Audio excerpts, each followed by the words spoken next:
Well, they start off the show. I'm going straight into this shit because this is how I feel about all 4th of July episodes for the WWE. Lackluster, drawn, and why. Just some of the stuff they do is just why.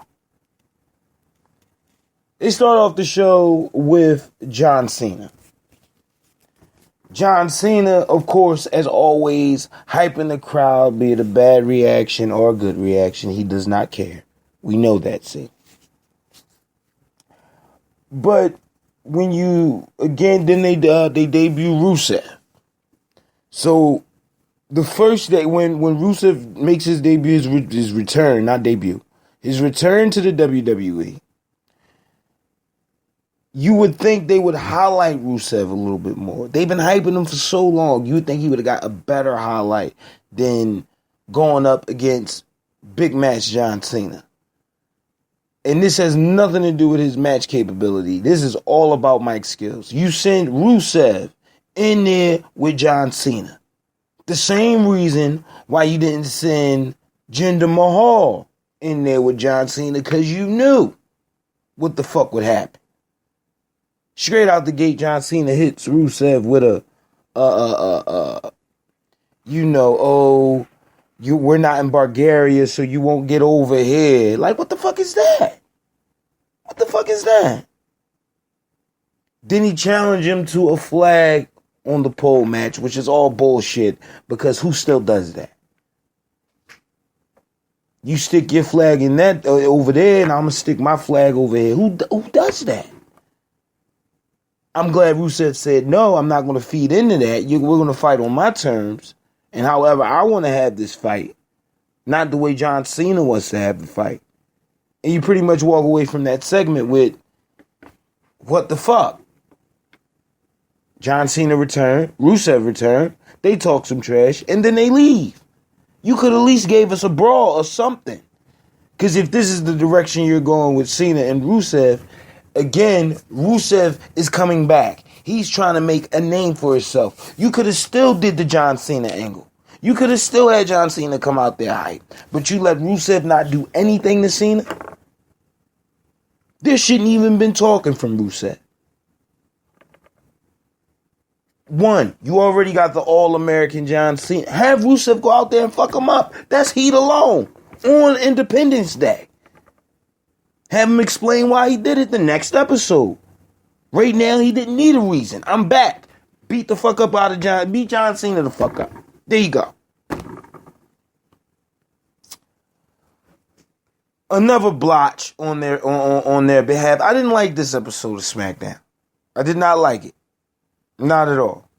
Another blotch. They had AJ Styles versus Chad Gable. Of course, AJ went over, and possibly Chad Gable having his own solo run. The one good thing I may take out of that, because you showcase Chad Gable by himself. Why? He's a tag team. And then you use damn near all your tag teams in the Royal Rumble when you could have obviously put a tag team match in that first segment. Right there in that first match. Could have been a tag team match. But you got AJ, who you already leaked out was going over in your Royal Rumble to crown your number one contender for the U.S. title. But you have him fighting Chad Gable. And then he picks up the win over Chad Gable. What the fuck? Again, I'm shaking my head. I don't understand. But again, this is lazy booking because it's 4th of July. I don't expect anybody to watch the show, but if they did watch the show, you got to see AJ Styles go over twice in one night. That's for all the marks out there that likes the guys from the indies. Let's give them one.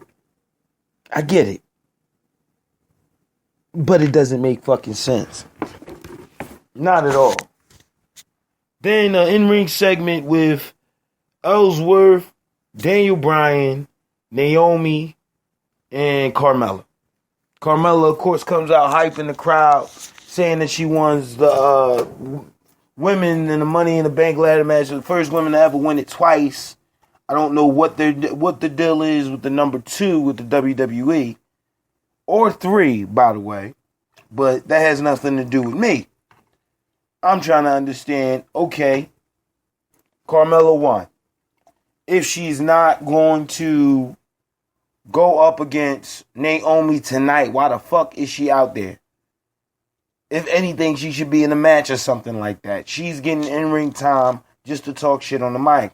I understand the Money in the Bank was last week, and she already hyped up how she won that. That could have been a 5-second, not even 5, maybe even 2 to 3 second backstage face-off with Naomi. You don't have to say anything. You don't have to do anything. Just look in her fucking face and walk the fuck off the camera. Again, intrigue. Naomi didn't lose nothing in that. No, we have a whole in-ring segment so Daniel Bryan can tell James Ellsworth that he has now been suspended and must leave and vacate the building immediately.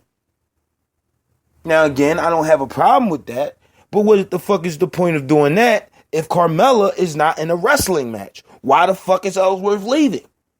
You could have told him he was suspended. You could have used him in the fucking Royal Rumble.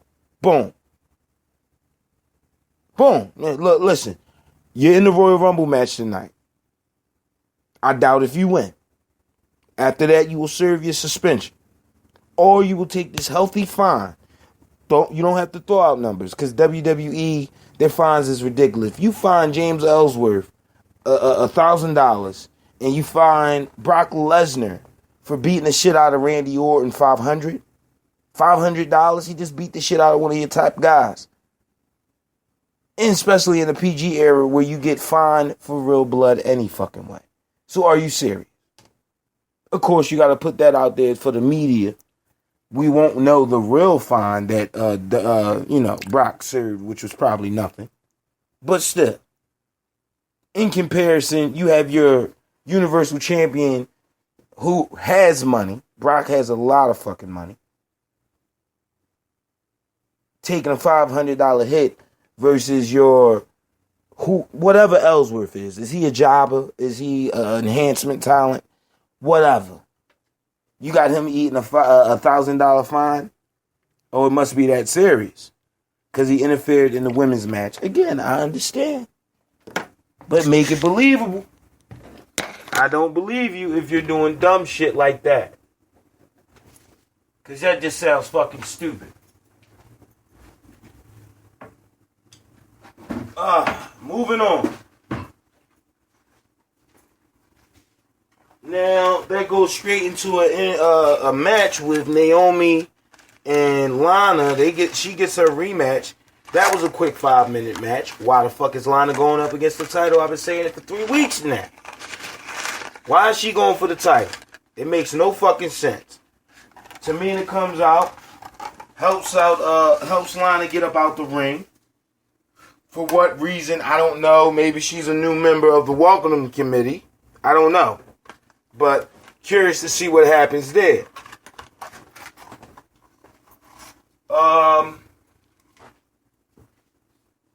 Next in-ring match. I think it was a match. Let me go back. No, next in-ring segment was the rap battle between the New Day and the Usos. Entertaining. Again, had to make up for the shit that happened last week in WWE programming. We're not going to talk about it because, again, I'm black. I don't have a problem with saying the N-word. But we're not going to talk about it. There's too much time being wasted with it. They had Wale, an MC from, I believe, Washington, D.C., be a master of ceremonies tonight, which I didn't find bad at all. Okay, WWE, you got a relevant rapper in a rapping segment. Good job. The problem that I don't even have a fucking problem with this segment. This segment was actually great. I didn't think it would go over as well as it did. If I had to say anything, why the fuck was the New Day dressed up like Uncle Sam? That's probably the only thing I have to say. I mean, I understand it's 4th of July. You're being goofy. You're the New Day. I get it. But why? New Day, the fucking Usos came out with 5 guys dressed in black. Again, believable. It looks like the Usos would hang out with those guys. But yet and still you got the New Day coming out with a guy. Just some goofy shit. Why? I just don't get it. But again, a PG rating. Okay, let's justify it. A PG rating. You're trying to get over with the fans. Of course, they had to throw some type of sex joke in there with Xavier Woods due to the fact that Paige sex tape leaked out. I like that they made a crack about Roman. Thought that was entertaining. All in all, a good segment. I wouldn't give it the best segment, but very good segment.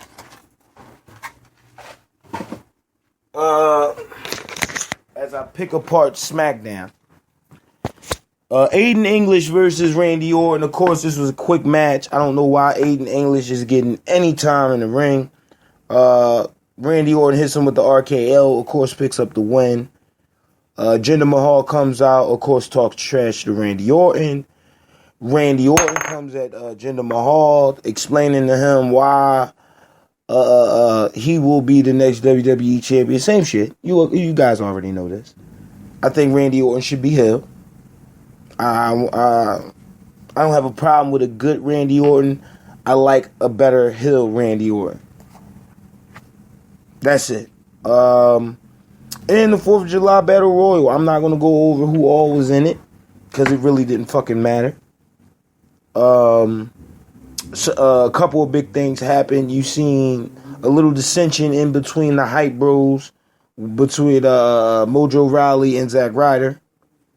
Mojo Rawley threw Zack Ryder over the top rope after getting eliminating. I think it was Ty Dillinger, not Ty Dillinger, fucking Tyler Breeze. There we go. Tyler Breeze gets eliminated and then goes over the top rope. Zack Ryder from Big Mojo. Mojo looked like, look, man, you know what time it is. I'm trying to win so I can get this number 1 contendership. So don't be surprised if they break up the hype bros. For what fucking reason, I don't know. Unless if you're going to put a title on Mojo Rawley, why are you breaking up the hype bros? Doesn't make any sense. I will go over the last 3 competitors of this match. Ty Dillinger, Sami Zayn, and AJ Styles. Of course, I did not have Ty winning this, even though that would have made more sense. AJ is a big enough name to be featured in a solo match, no title. He can go against whoever you want to put him against. Secondly, why the fuck wasn't Shinsuke Nakamura in this match? You putting him on SmackDown week after week after week after week. Why wasn't he in this match? Why wasn't he even on the show? Because I would have loved to see John Cena walk backstage and bump into a Shinsuke Nakamura. You don't know what could come from that. It'd be a nice pop for the crowd. You could probably do something at SummerSlam with them 2 guys, if you wanted to. Throw that out there like that. Of course, Ty Dillinger goes out first. He hits Sami Zayn with a tiebreaker. He goes for what I believe is a Yakuza kick. I think that's what they called it back in the day. He goes for a Yakuza kick over the top, completely missing fucking Sami Zayn as he pulls the ropes and goes over. That leaves AJ and Sami Zayn. Of course, I'm like, fuck it. If AJ is going to win, he's going to win. Sami Zayn is looking, just to speak on Sami Zayn, I didn't say it earlier. It was a segment up there that with Mike Bennett and Maria Kanellis, and Sami Zayn is interrupting their backstage interview, and basic Sami Zayn shit. Basic Sami Zayn shit. Why the fuck are you over there stretching and you see I'm right here having an interview? So, whenever they feel like giving us Mike Bennett versus Sami Zayn, I'm cool with it. Them 2 guys can go. Why not?